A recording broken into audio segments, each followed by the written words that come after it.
여러분 안녕하십니까, 김덕희입니다. 자, 이번 시간에는요 2009년도 1회차 1강 해설 진행하겠습니다. 2009년도부터는 이제 3회차가 실시가 됐어요. 그래서 1회차, 2회차, 3회차 3번 실시했다, 이렇게 말씀을 드리고요. 1회차 1번 문제 가겠습니다. 페이지 214페이지 갑니다. 1번. 문제가 좀 길죠? 문제가 길면 아주 여러분들 부담스러워요. 근데 겁먹지 마시고요. 사직률이 낮은 근로자를 선호한다. 그래요. 사직률. 누가? 사용자, 기업이. 즉, 회사를 그만두지 않는 사람, 오래 다니는 사람을 선호한다. 당연하겠죠. 근데 사회적 관점에서 보면 바람직하지 않대요. 회사는 바람직한데 사회적 관점에서 보면 바람직하지 않대요. 왜?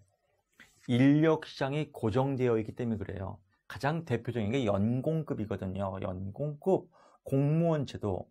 공무원 제도는 사직률이 없어요. 정년이 보장되어 있어요. 근데 어떻게 해요? 인력이 항상 정체되어 있어요. 안 그만두니까. 그래서 사회적으로는 이렇게 좀 취업이 많이 되고 들어가기가 쉬운데 이게 철밥통이 딱 이렇게 있으니까 진입이 어렵다는 거죠. 사회적으로는. 사회적으로 새로운 시장에 진입하기가 너무 어려워서 사회적 관점에서는 바람직하지 않다, 이런 얘기예요. 문제가 이해가 됐죠? 이제 문제가 이해가 되면 그 다음에 소설 쓰면 돼요. 그래서 밑에 소설 내용이 나와 있습니다. 사직률이 낮은 근로자를 선호하는 이유는 뭐냐면 그만두지 않는 사람을 선호하는 이유. 당연히 그렇죠. 또 인적 자본의 축적이 용이하다. 왜? 계속 기술을 가르치니까요. 두 번째, 생산성 향상이 올라간다. 왜? 계속 그냥 그 일 열심히 하니까. 세 번째, 교육훈련 비용이 절감된다. 왜? 계속 그 일도 하고 신입사원을 안 뽑으니까 신입사원 채용 비용이 감소한다. 그래서 기업은 좋아하겠죠. 기업 입장에서 사람이 바뀌어봐요. 또 새롭게 훈련시켜야 되고, 새롭게 훈련 비용 들어가야 되고, 또 적응시켜야 되고, 이런 거니까요. 이런 내용 이해하시면 되고요.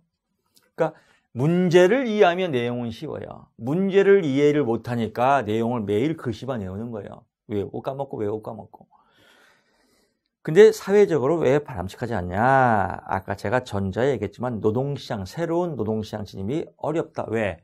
철밥통들 때문에. 두 번째, 노동시장에 유연한 대처가 어렵다. 새로운 기술이 나오면 막 가르치고 변화가 있어야 되는데 이 철밥통은 변화를 싫어하거든요. 세 번째, 노동시장의 분단화가 초래한다. 그래서 잘 나가는 데는 철밥통, 안 나가는 데는 맨날 바뀌고, 그래서 양극단 현상이 일어난다. 그래서 문제를 이해하면 그 다음에는 쓰는 건 그렇게 어렵지 않다.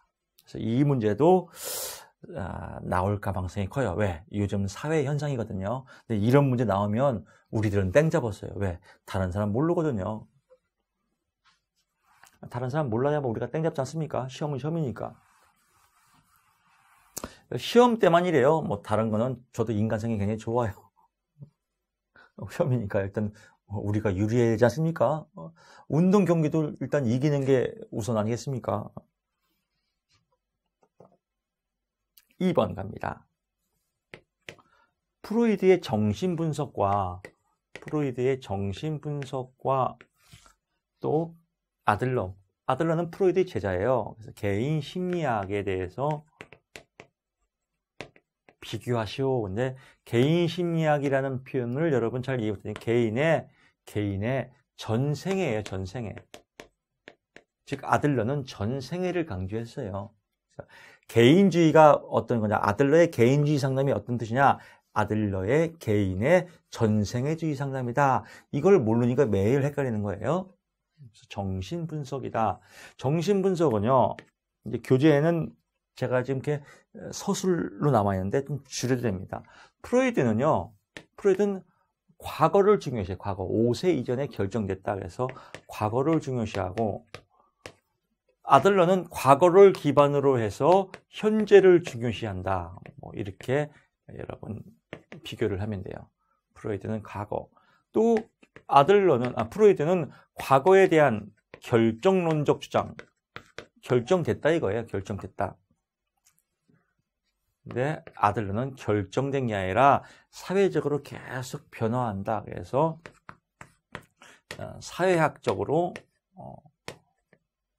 변화된다. 세 번째는요. 인간은 리비도에 의한 프로이드는 생물학적 존재이다. 생물학적 존재이다.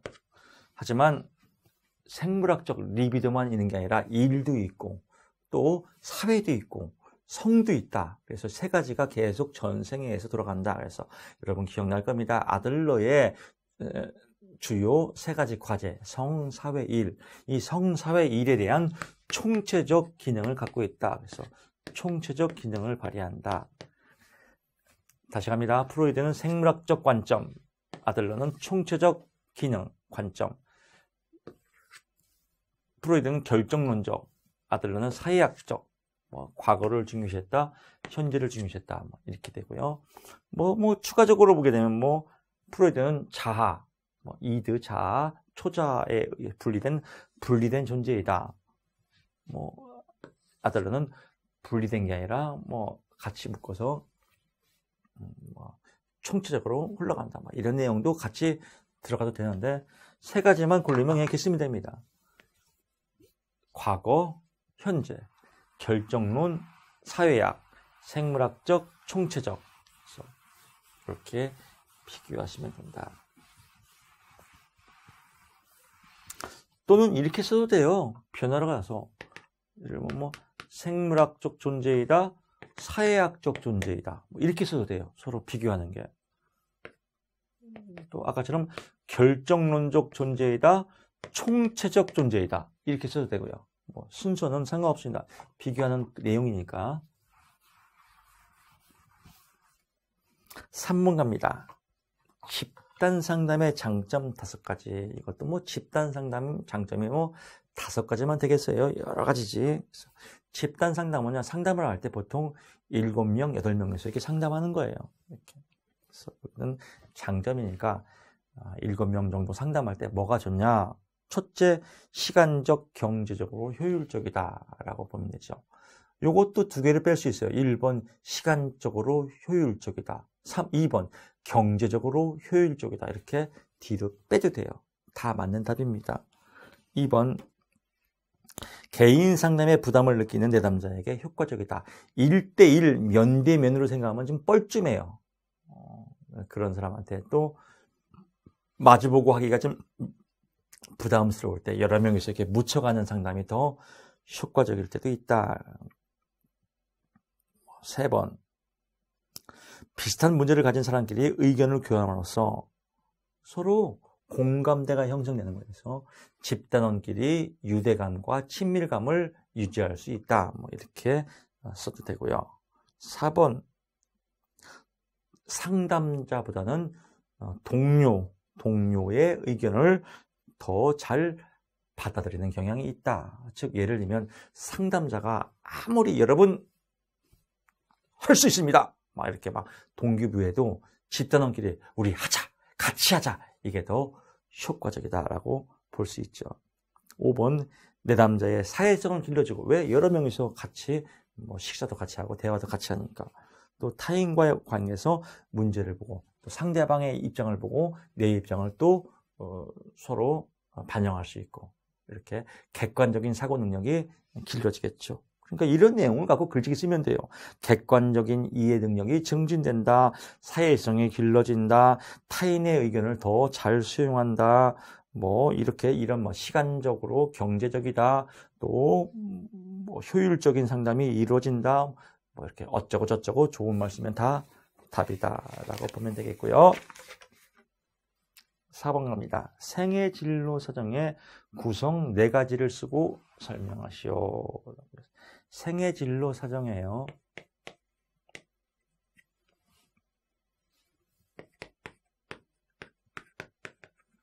사정이라는 말은 조사예요, 조사.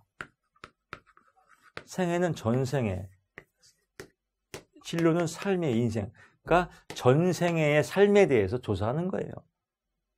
인생을 조사하는 거죠. 생애진로 사정하면 거창한 것이지만 그냥 인생을 조사하는 거예요. 어렵지 않죠? 호구조사 이렇게 생각하시면 돼요. 인생에 대해서 호구조사한다. 생애진로 사정은 그렇게 이해하시면 될 것 같고요. 그래서 이 단계는 4단계가 있다. 첫째, 진로를 사정한다. 그 진로, 여기서 인생 일을 조사하는 거예요. 일. 진로에 여기는 소극적 진로죠. 진로를 포함된 건 소극적 진로를 직업이라고 그래요. 직업을 조사하는 거예요. 이 사람이 어떤 직업을 했냐 이거야. 그 사람의 직업을 보고 이 사람의 인생을 알아보는 거예요. 그래서 여기는 일 경험, 어떤 일을 해봤냐, 또 관심사, 오락 등 여가 시간을 어떻게 탐색하냐. 즉 일의 경험이나 또 인생에 대한 경험들을 파악해서 내담자를 알아보는 걸 진로 사정이라고 하고, 두 번째, 전형적인 하루. 전형적인 하루를 어떻게 시작하냐 이거예요. 아침에는 몇 시에 일어나고, 저녁에는 몇 시에 자며, 낮에는 무엇을 하고, 이렇게 하루의 생활을 알아보는 걸 전형적인 하루라고 합니다. 개인의 하루를 어떻게 조작하고 사는지, 의존적인지 독립적인지 혼자 주관적으로 하는지 이런 걸 알아보면서 내담자의 인생을 알아보는 것이다. 호구조사하는 것이다. 강점과 장애. 그래서 내담자가 강점, 잘하는 게 무엇인지, 장애, 불편한 게 무엇인지에 대해서 물어본 다음에 자기 평가를 하도록 한다. 어떤 걸 잘하고 어떤 걸 못하는지 자기 평가하는 단계다. 요약, 수집된 정보를 통해서 내담자의 상담에 필요한 목표를 성취하도록 한다. 그래서 모든 자료를 요약해서 상담을 통해서 목표를 성취하도록 이렇게 자극해주는 단계이다. 쓰면 될 것 같습니다. 해설은 읽어보면요, 제가 이해하기 설명했기 때문에 여러분이 알아서 그냥 양념 버무리면 되고요. 요 4가지 진로 사정의 4가지는 생애 진로 사정의 4가지 진로 사정, 전형적인 하루, 강점과 장애, 요약, 이 4가지가 채점의 핵심 키워드다라고 보시면 될 것 같습니다. 그래서 4번도 끝났고요. 다시 갑니다. 또 잔수리 갑니다. 생애 진로 사정이라는 인생에 대해서 호구조사 알아보는 방법인데 4가지가 있다. 첫째, 진로 사정. 두 번째, 전형적인 하루. 세 번째, 강점과 장애. 네 번째, 요약인데 이런 내용은 교재에 나오는 이런 내용이더라. 그래서 양념 따서 잘 버무려서 쓰면 합격이다. 이렇게 보시면 될 것 같습니다. 5번 갑니다. 준고 타당도가 직업 상담이나 산업 장면에서 쭉 나오는데 준고 타당도의 의미를 쓰고 준고 타당도가 낮은 검사를 사용하면 안 되는지 설명하시오라고 나왔어요. 그래서 준고 타당도는 지난 시간에도 설명을 했습니다. 준고 타당도에는 예원 타당도, 또 다른 말로 예측 타당도와 동시 타당도가 있다라고 했죠. 준고 타당도의 의미는 어떤 심리 검사가 특정 증거와 어느 정도 관련이 있는지를 나타내는 것을 의미한다. 어떤 심리 검사가 특정 증거와 어떤 심리 검사가 또는 어떤 검사가 특정 증거와 얼마큼 관계에 있는지를 파악하는 것을 준고 타당도라고 하는데, 이 준고 타당도에는 예원 타당도와 동시 타당도가 있다 이렇게 쓰시면 돼요. 나는 조금 더 길게 쓰고 싶다 하면 예원 타당도를 다른 말로 예측 타당도라고 한다 이렇게 써도 되는데 말장난이죠. 어떤 심리검사와 특정 증거와의 상관관계를 알아보는 타당도를 준고 타당도라고 하는데, 이 준고 타당도에는 예원 타당도와 준고 동시 타당도가 있다 이렇게 쓰시면 돼요. 또 준고 타당도가 낮은 검사를 사용하면 안 되는 이유는 선발이나 평가에서 효율성을 저하시키기 때문이다. 왜? 예측을 못하기 때문에 그렇죠. 두 번째, 후보자들이 공정한 대우를 받을 수 있는 권리를 침해할 수 있기 때문이다. 왜? 타당도가 낮기 때문에 그렇다라고 보시면 될 것 같습니다. 6번 문제 갑니다. 6번 문제 또 이런 문제 보면 또 겁나죠? 울렁증이 있습니다. 근데 아주 쉬워요. 답은 다 나와 있어요. A씨의 지능점수 검수가 102라고 나와 있어요. 언어성 검사와 동작 검사는 88, 121 나와 있습니다. 지금 답에다 나와 있어요. 이렇게. 그래서 좀 있어 보이라고 답안지에 표를 그리세요. 이렇게요. 답안지에 표를 그리시고 그럼 답안지가 그냥 있어 보여요.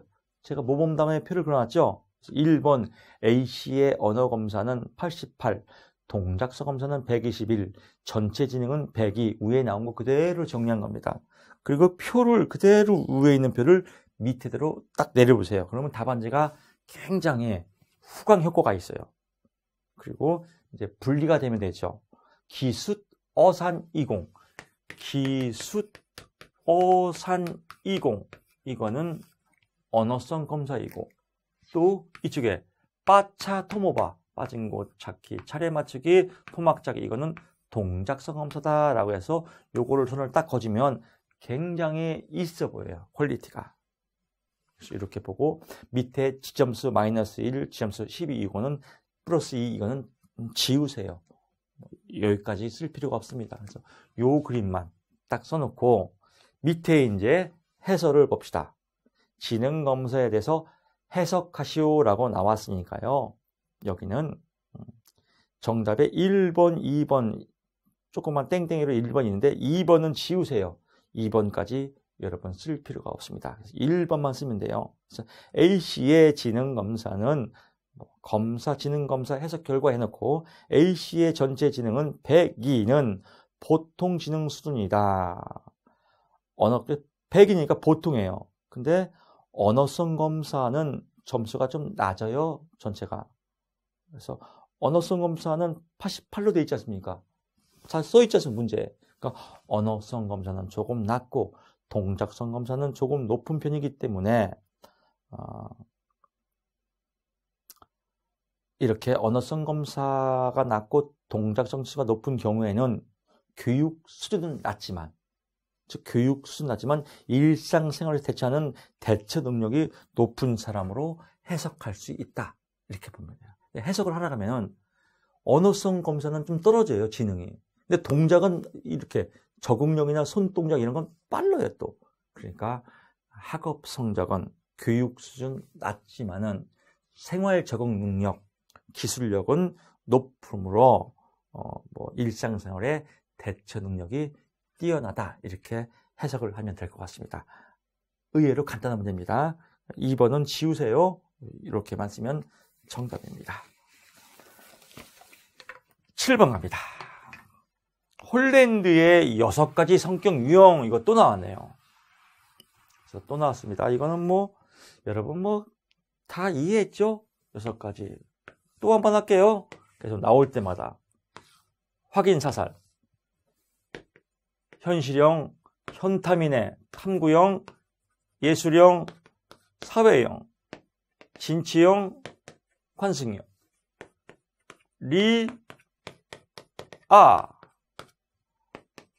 세, 현실형, 기계 조작,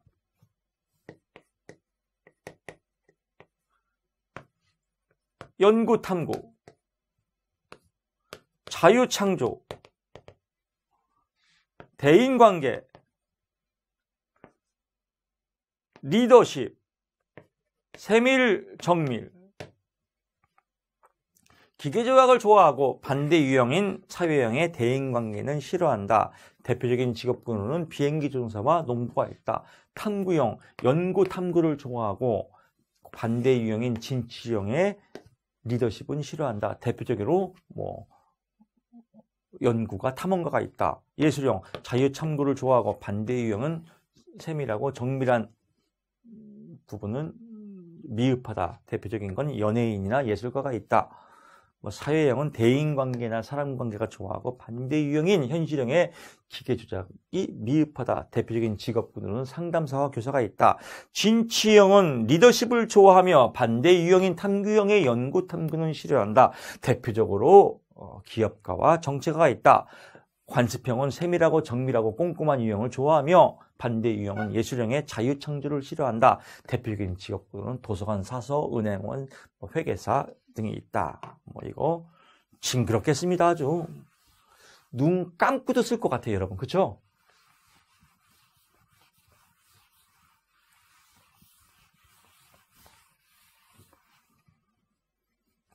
(8번) 갑니다. 생산성 임금제. 이것도 문제 보면 겁나게 복잡한데 아주 쉬운 문제입니다. 문제 갑니다. 2000 문제 쭉 보면요. 다른 거 여기서 키워드는 적정 임금 상승률이에요. 맨 밑에. 적정 임금 상승률, 즉 적정 임금 상승률을 구하는 거예요. 적정 임금 상승률을. 근데 변화된 걸 빼야겠죠. 그래서 문제 보게 되면 2007년도 1인당 생산액을 알아보면 돼요. 무엇과 2008년도 1인당 생산액과 비교해서 이렇게 보면 돼요. 2007년도 1인당 생산액, 즉 얼마치를 만들었냐 이거 1인당. 보면 문제 보면 2007년도 근로자가 40명이래요. 40명. 40명인데 생산물 단가가 생산량이 100개예요. 100개. 단가가 10원이에요. 그러니까 100개짜리를 100개 만들었어요. 얼마짜리를? 10원짜리를. 이렇게 보면요. 그러면 얼마치 만드는 거예요? 1,000원어치 만드는 거예요. 몇 명이서? 40명이서 만들었어요. 40명. 그래서 계산기 눌러보면 1인당 생산액이 25원어치 만들었다. 이거 25원어치. 이건 끝났으니까 2008년도 1인당 생산량을 가겠습니다. 2008년도 보게 되면 2008년도에 생산량이 몇 개냐? 120개를 만들었다 이거예요. 얼마짜리를? 12원짜리를 만들어. 몇 명이서? 50명이서. 그러면 1인당 28.8원어치 만드는 거예요. 이렇게요. 그래서 요 갭만 메꿔지면 적정 임금 상승률이 나오는 거예요. 그래서 이제 그러므로 적정 임금 상승률은 마무리 뜻으로 원래의 금액, 원래 25원분의 변화된 금액 28.8원 빼기 원래 금액 25원 곱하기 100. 이건 변화율이니까 곱하기 100 눌리면 답이 15.2% 이렇게 나옵니다. 그래서 곱하기 100이 들어가니까 이렇게 프로테이지로 15.2다 라고 해서 의외로 간단하다. 문제보다 답이 더 간단해요. 이렇게 한 줄, 두 줄, 세 줄 쓰면 정답입니다. 쉽죠? 근데 이 문제가 왜 잘 나오냐? 문제가 아주 잘 만든 문제예요. 이 문제가 상 받은 문제입니다. 경제, 이 노동시장론에서. 왜냐? 위에 보세요. 생산성 임금제에 의하면 이거예요. 생산성 임금제에 의하면 명목 임금 상승률은 이렇게 하더라라고 나왔어요. 즉 생산성 임금제에 의하면 이렇게 나온 거예요. 근데 생산성 임금제의 공식으로 구하려면 자본 비용이 들어가야 돼요. 자본 비용이. 그러니까 자본 비용이 150원 있겠는데 여기서 문제에서는 자본 비용은 허수예요. 허수.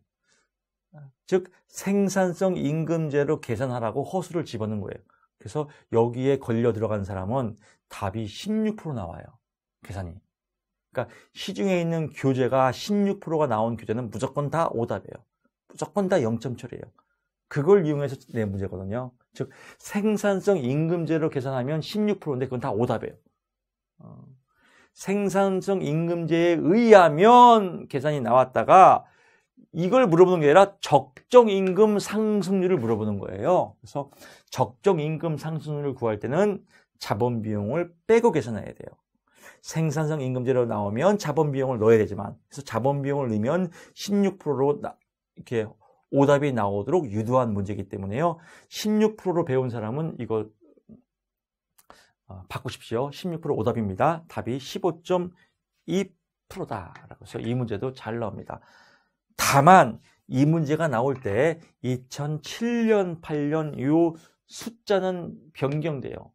나머지 내용은 다 똑같아요. 만약에 2018년도 문제다 그러면 여기가 2017년, 2018년 연도만 바뀌겠죠. 나머지 숫자는 다 똑같습니다. 그래서 의외로 계산 문제가 더 딱 떨어지고 좋아요. 이렇게 8번까지 마쳤고요.